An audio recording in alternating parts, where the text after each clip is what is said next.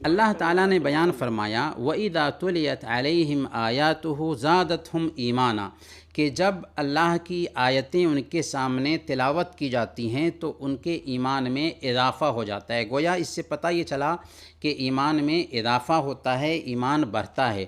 اسی طریقے سے ایمان گھٹتا بھی ہے۔ اللہ کے نبی صلی اللہ علیہ وسلم نے ارشاد فرمایا کہ من رأى منکم منکرا فلیغیرہ بیدیہ فإن لم یستطع فبلسانہ فإن لم یستطع فبقلبہ وذلک اضعف الایمان، کہ تم میں سے جو کوئی بھی برائی کو دیکھے تو اپنے ہاتھ سے روکے، اگر ہاتھ سے روکنے کی طاقت نہ رکھتا ہو تو زبان سے روکے، اور اگر زبان سے بھی روکنے کی طاقت نہ رکھتا ہو تو وہ دل میں برا سمجھے۔